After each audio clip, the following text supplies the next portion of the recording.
Hey, this is Raghi Horner. I'm the Chief Currency Analyst for IBFX, and I'm here to give you a little bit of a teaser, but also some information about, one, I've got a webinar scheduled for later this month where I'm going to be talking about corrections and accelerated trends. And I think this morning is a terrific example of why we have to be aware of these things and the type of reaction we can have after an accelerated trend and how we gauge what could be a pronounced correction. And that's the topic of the webinar for October over at IBFX.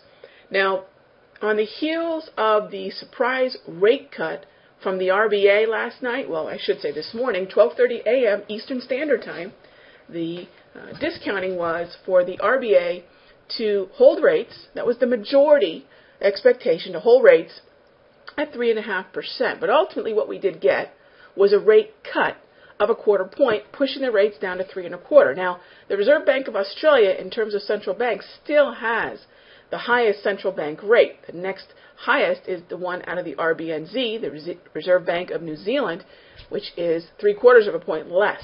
So we're still talking about the highest central bank rate, but now becomes the question of whether or not we're going to see more dovishness from the RBA or even flat out more rate cuts. Now remember, this is the same central bank that cut, surprisingly, a 0.5 point earlier this year and then followed that up with another quarter point. So it's not out of question for the RBA to cut again, but here's the thing. How are traders discounting what was said and what was done? And as we progress through October, will there be a new push? Will the market front load again some sort of rate cut? Now, when it comes to accelerated movement, and you can see it here on this 1-hour chart, this was the rate cut. And the reason we had such a dramatic move is because the majority of the market, I believe, was more in the mode of, hey, we'll get a dovish statement and a hold on rates.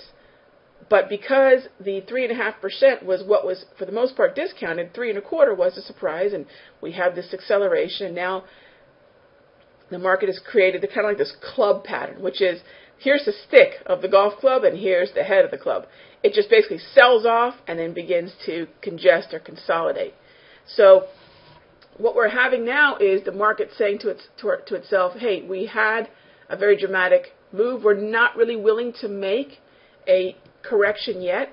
In fact, because I think there is some expectation of perhaps another cut, take a look here. We could probably pretty easy draw in this would actually be a flag pattern on the 60-minute Aussie Loonie, and this actually would then suggest that we could see another leg lower. Now, if we get a move higher, let's talk about this within the context of a correction. Here's where, this is going to be a big part of the conversation on for our webinar. Here's where we could have, and these are resistance levels. I'm going to paint these red. So these are resistance levels to the upside. So we haven't even made the shallowest of, I think, significant retracements, which begin at the 38.2. Yes, we made a very shallow 23.6, but to me, a significant correction, one where the market really sees there's been a healthy, in this case, bounce, I think really begins around the 38.2%. So we haven't even really entered this kind of sweet spot for the retracements yet. We've made the 23.6, and ultimately prices did respect, as you can see, that 23.6. Now I can go through every one of these Aussie pairs and do the same kind of process. Take a look at if there's a near-term intraday pattern that's forming, and what could the retracement be if we move up to the move up higher. What could the retracement be, or I should say the continuation be, if we move down lower. So I'm going to keep an eye on that 23.6 in the near term, 38.2 for a near term upside ceiling, and then I'm going to keep an eye on this pattern and what could be a breakdown ultimately of support, which would usher in likely another visit to the support of the actual breakdown, the lows of the RBA statement. So you can go through a number of the pairs, especially those that trade along with the Aussie, and make some judgment calls. Here's the Aussie Swissy. I'm actually short this pair based on a daily swing. And when we hit this area of potential support, I then lighten my load by saying to myself, well, we could get a bit of support in this area. I took half my position off the table and kept the other half still working in case we push to lower lows, which is exactly what we're doing here.